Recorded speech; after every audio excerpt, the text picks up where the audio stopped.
back with the next King of Fighters deep analysis review. And since I'm covering everything new about the next KOF games, I don't want to repeat the same information regarding returning characters, so I'll only mention those that are new or have any alterations made with returning characters. So, let us begin! Benimaru. For some reason, his Shinku Katategoma special is now performed with the punch button instead of the kick buttons. This is a problem for two reasons. One, he kicks the opponent, and two, it's always been performed with the kick button. It was forward half circle back kick, not forward half circle punch. I'm sure that Benimaru fans were completely thrown off when they realized this. Some probably thought the move was not included in the arcade game, especially since his original commands are now used to perform his new triple resist kick special. Arcade games don't let you pause the match to look at the move list. You'd have to hope that the character movesets are displayed on the arcade cabinet. Besides that nitpick, once again I enjoyed playing as his character. He continues to have the perks that make him a great leaping character, and his ultimate is just so brutal. Even though it's not a combination of attacks, which is what I prefer for ultimates, but this one, it's pretty punk rock, bro. He electrifies the opponent, but concentrates it on the opponent's dome to send God knows how many bolts down their spine. His OG ultimate can still be performed, and it's been improved. He aims higher, it sounds better, looks better, and it's quite the spectacle when performing it as the max ultimate, especially for the new ultimate of his. As for Goro Daimon, I think this game did it for me. It made me like playing as Goro Daimon. I don't think I've mentioned this before, but lately I've been starting to really get into playing as grappling characters, which is why I love playing as Clark and Blue Mary. But for some reason, I just couldn't get into playing as Daimon in the previous KOF games. Most of the time, I couldn't pull off his ultimate, and get this, here, he has an ultimate that has 3 separate command inputs that must be connected with perfect timing, as if he was a character in DOA 6. It's a little complicated, but it looks like something you'd want to get good at executing, so I forced myself to get good with it, and I'm so glad I did it. Now I really don't mind picking the entire hero team to play as rather than edit 1 or 2 characters out.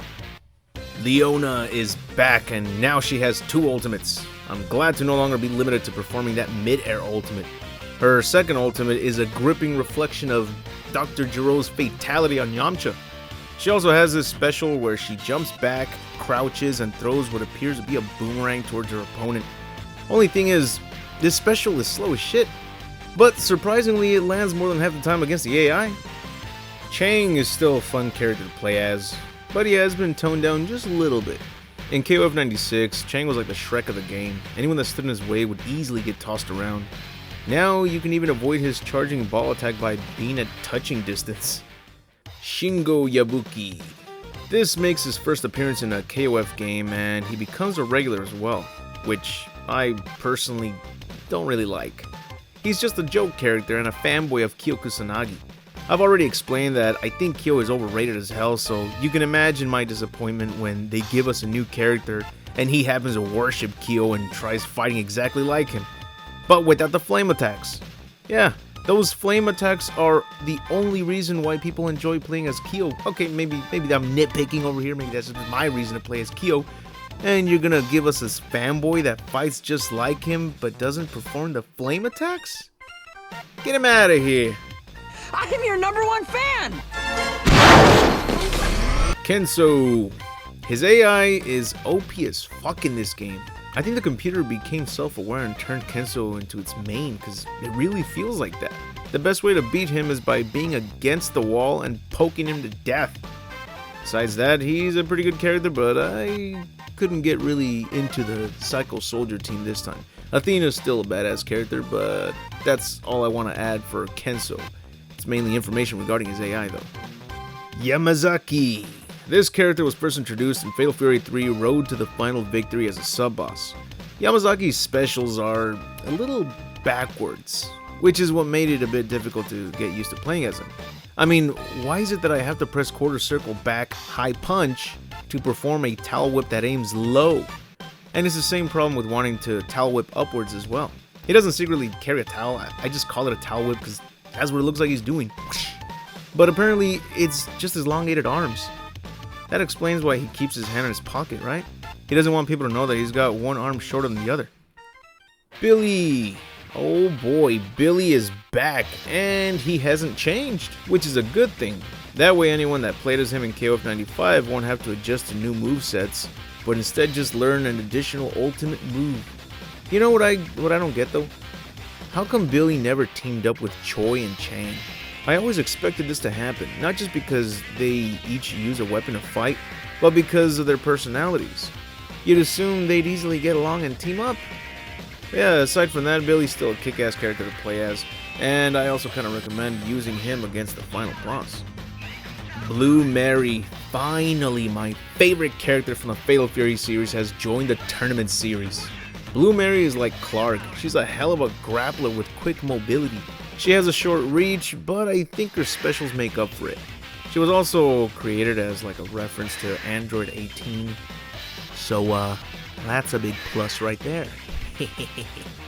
Shermie is the new hottie introduced to the game. She's like Donna, she has the hugest hands, which is great because she's also a grappler. Yet another character for me to get my hands on. Her specials are a mix of good and bad though. Same goes for her basic attacks. I like some of them, but I hate some of them as well. Her axe spin kick can be worth performing, but only if you have perfect timing when your opponent executes a sweeping attack or low special. Her ultimates are grappling moves, which is great if you can press forward half circle back punch, or back half circle forward, back half circle punch. Just so you know, if you're playing as a grappling character, you better get used to these commands at touching distance from your opponent because almost all of them execute their ultimates like this. Here's yet another grappler, Yashiro Nanakase. This guy has an insane reach with those legs, which will get annoying since he's part of the sub-boss team near the end. And that, combined with his grappling specials, make for some of the most frustrating fights you'll have when playing KOF 97. I don't think he's a broken character, he seems well balanced. His specials and ultimates aren't hard to pull off, and I'm sure players will enjoy choosing this new character as well. As for the third teammate, Chris. He's got one of the funniest attack poses I've ever seen. I mean, what is this? Besides that, the kid's got some good moves. He has a good reach, his specials are all worth trying, his ultimates are both a spectacle and easy to pull off. One of them is pulled by pressing quarter circle back twice and kick. I don't think I've ever seen this command input before, only with a punch at the end, but not a kick. Now for the iconic stages. The stages in KOF 97 are just as good as they've been for the previous installments, but there is a dreadful problem that lies within each and every one of them.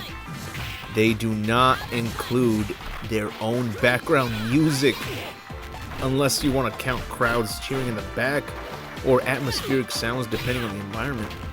This sucks because the background music is one of the best things to look forward to in a KOF game. It's not all absent though, it's just that the only way to actually have background music playing during a fight is if you're playing against a specific character like Athena, Kyo, or a rival to your current fighter. And that sucks because chances are that you'll only hear background music for just one round because you defeated your opponent in that particular round. This time, these stages don't associate with any teams. We have Bali, Indonesia, a ring in a garden on the village of Tuban, Indonesia. There's Kowloon, Hong Kong, which I'd say is the best stage in the game and has the most cameos in the game. There's Nishinomiya, Japan, in the Koshien Stadium where it looks like a concert is taking place. There's a tournament ring in Seoul of South Korea, an amusement park called Adventureland in East Farmingdale, New York. We also have the Circuit of Monaco taking place in Monte Carlo, Monaco. This stage later became a DLC stage in KOF 14. As you can see, every normal stage is filled with crowds, making the boss and sub-boss stage the only one without an audience. That stage is called the Altar of Orochi. Kinda reminds me of that Tekken 5 boss stage. Perhaps they copied it from this game. Now let's talk about the tough part of the game. This game has 3 challenges for you by the end of the tournament. You must face off against Orochi, Iori, or Orochi Leona. The best way to beat them is by pokes while backed up against the wall, to be honest.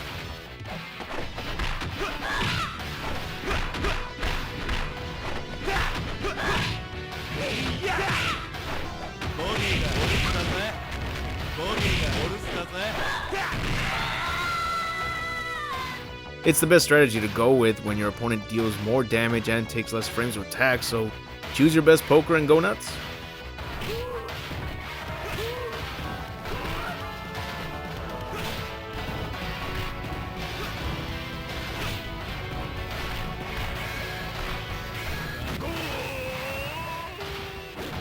Orochi, Leona, and Iori have sped up movesets and alternate specials included with a different ultimate as well.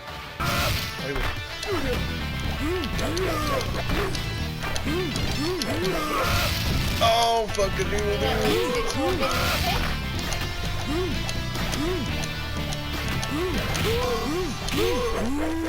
Look! Oh, just barely. Then the new face team, again, since you most likely ended up fighting them throughout the tournament. Then the final boss, Orochi himself.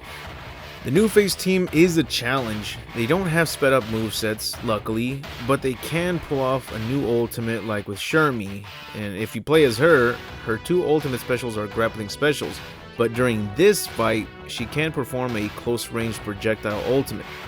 They're a tough team, but they do have weaknesses to make it easier on defeating them.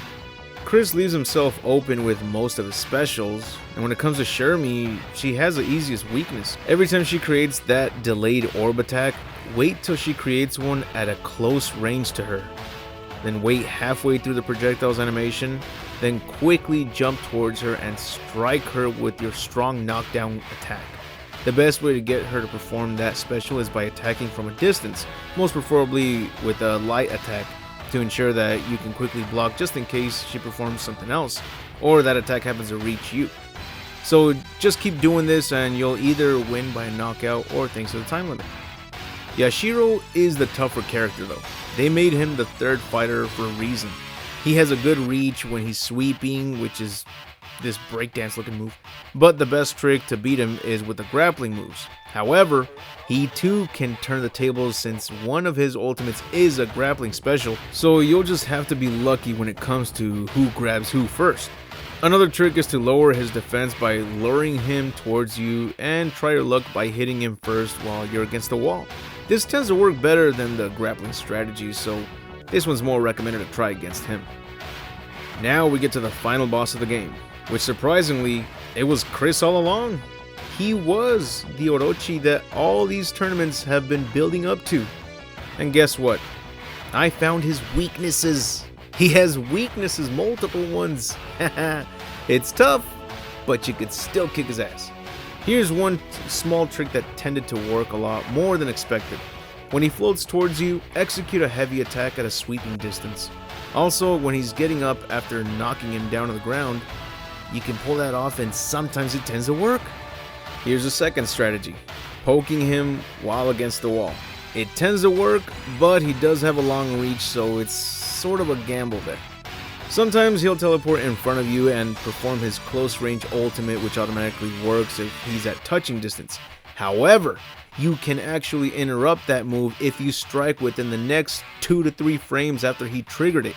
So just stick with using that heavy knockdown attack the second he teleports in front of you so you don't get hit with that instant KO ultimate.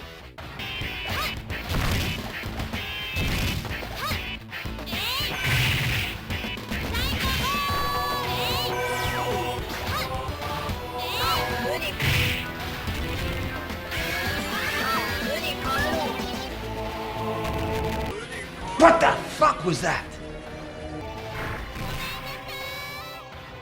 Here's the third tip. Like with Goinitz, keep a distance so that he eventually starts performing those lightning strikes. This leaves him open for a brief moment, and those lightning strikes have a delay. So since he likely performs around 3 of them, close in every time he misses. And when you're close enough, depending on your character, use a special attack or even an ultimate, and you'll defeat him in no time.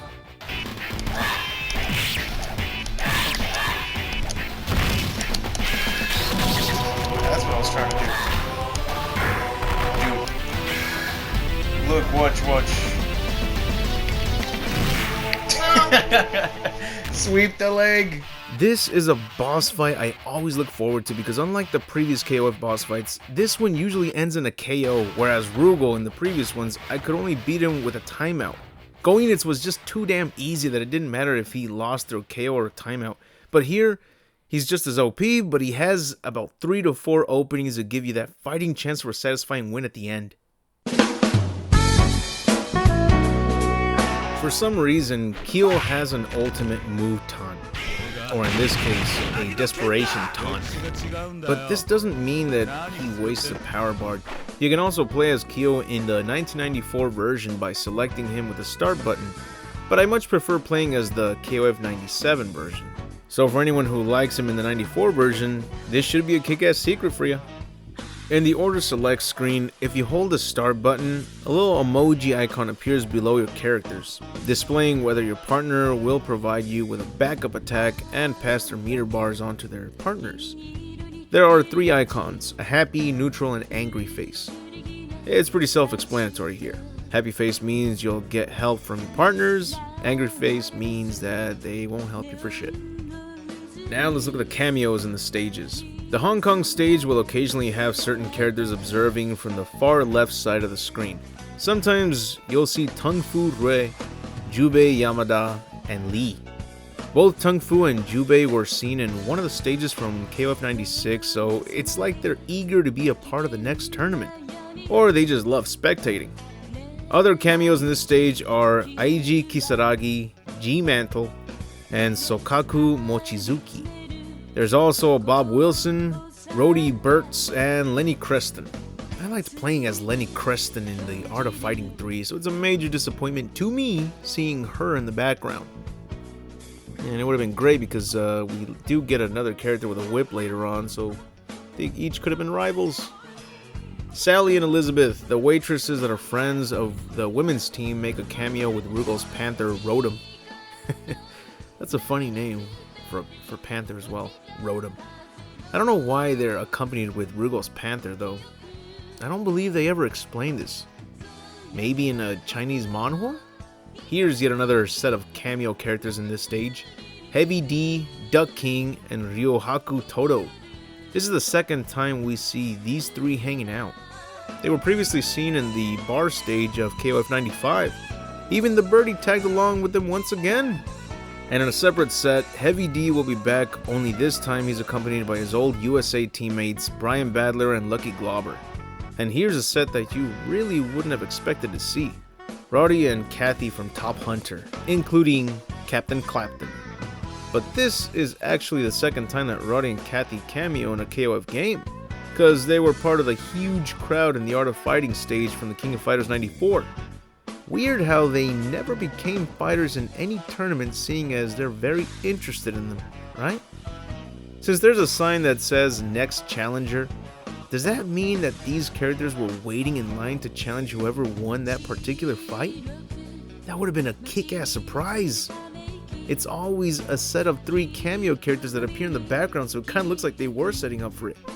Sadly, the other stages don't have any cameos, but they all have a lot of details that are gorgeous, so I guess it's alright. Except for the fact that we don't have background music for them. There are a few secret endings that were only available to the Japanese version of this arcade game, but I'll talk about those in a little bit. For now, let's talk a little more about the pros of the game. This time when it comes to executing your max ultimate, you're gonna need to press 1, 2, and 3 at the same time to activate the max mode. You'll have a short amount of time to pull off a max ultimate while it's activated, so make good use of it for both the win and the spectacle. I like how you get a different set of colored outfits for the extra and advanced variations. The extra mode is for people who want to play with the old dodging mechanics where your character tilts as a dodge and that you can charge up your meter bar. The advanced variation allows you to dodge roll and you raise your meter bar by blocking attacks or unleashing specials at your opponent. I always prefer the advanced variation. I love that this cameraman in this stage can do the moonwalk while capturing a smooth shot of the fighters. That's dedication right there, man. It's cool that in the Kari team's ending, Ralph gives Leona his bandana to keep her hair tied, and the same goes for the Fatal Fury team ending where Terry gives Blue Mary his hat. But in the next KOF games, both characters aren't seen wearing those particular items at all, and both Ralph and Terry continue to wear their items as if nothing ever happened. I guess you could say it technically never happened, seeing as most team endings are like what-if scenarios, but I personally think that it would have been nice to see them wearing these personal items in the next tournament, because it'd be like callbacks to these character development moments. Plus, it kinda sucks that characters are almost always wearing the exact same outfits every year. Not only does it look repetitive, but it also looks like the developers were just reusing assets from the previous KOF game and slap on the exact same character sprites, but alter one or two couple different new move animations. Some KOF games did create all new sprites for returning characters, but since they're always wearing the same outfits, it looks like they're reusing sprites from the previous KOF game. And if you too have tried playing these games from the first tournament up until the current one, you're gonna feel like some of the earlier titles are just DLC from one another, making reviews like this one really difficult to describe without repeating myself. This version of KOF 97 is mainly known for including an online mode, which is the greatest feature any classic fighting game could receive nowadays. It also includes a gallery mode where you can rewatch the endings you've unlocked, including some artwork, but there aren't a lot of them, just a handful of images. And for some reason they didn't include the 3 secret endings that were only exclusive to the Japanese version of the arcade game. If this is supposed to be for the fans of KOF 97, I think they would have expected these simple endings to be included, right? Especially since the gallery includes both endings and images, because those special endings were just a single low-res image, so they could have taken them and polished them up. Now, as you can see from my gallery, I still have 4 images that need to be unlocked, but I've already completed the game with every team. I even checked online to see if I missed any specific team to complete it with, and I still have 4 locked art pieces.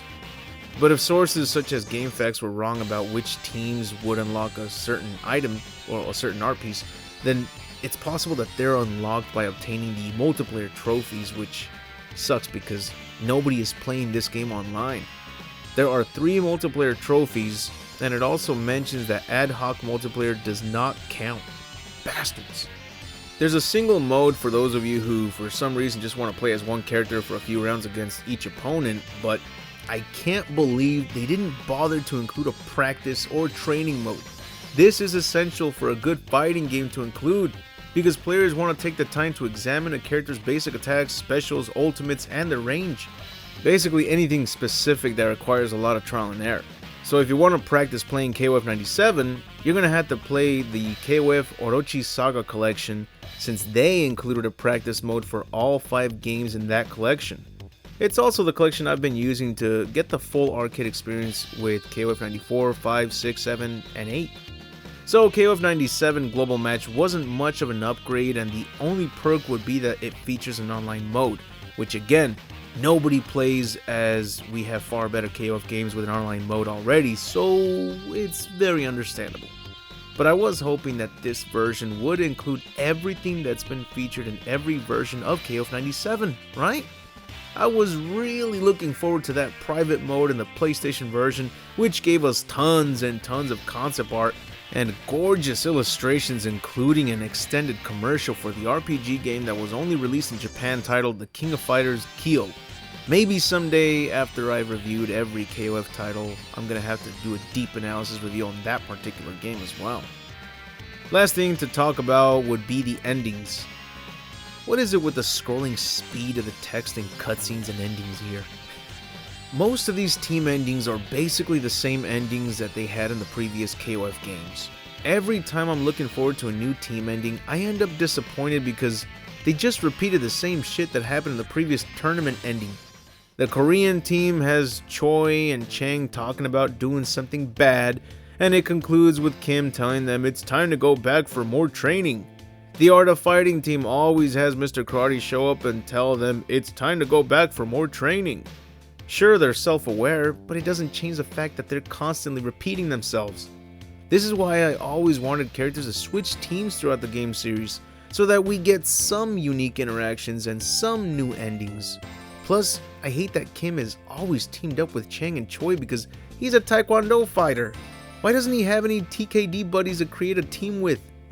I'd like to see a female partner and his friend Jun-hoon in these tournaments more often. We do get him eventually, but rarely. But it'd be cool to see him teamed up with other current fighters such as Blue Mary, Clark, Yuri, anyone else really. Now, if we can't have characters in different teams, then just give us more secret endings. But this time, put a little more effort into them, especially the regular endings. I'm tired of seeing the same shit after completing an entire arcade run. Overall, this game is probably the better KOF title so far that I've reviewed. So compared to KOF 94, 5, 6, I'd rather play this one. Mainly because Blue Mary's finally a playable character, and we now have 2 ultimates for each character, and you can choose from the advanced and extra variations.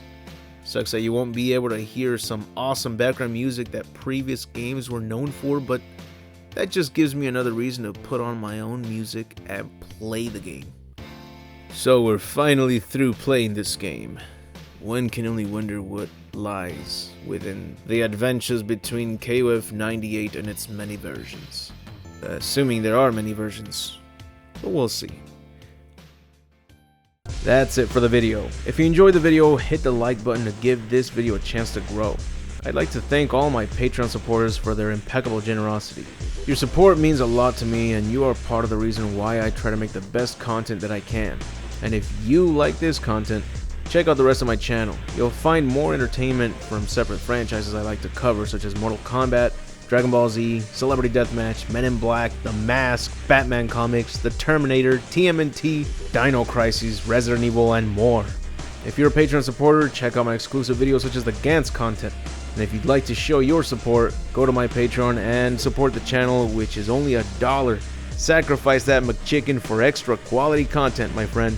But anyways, I'll see you all in the next video, and remember to have an awesome day.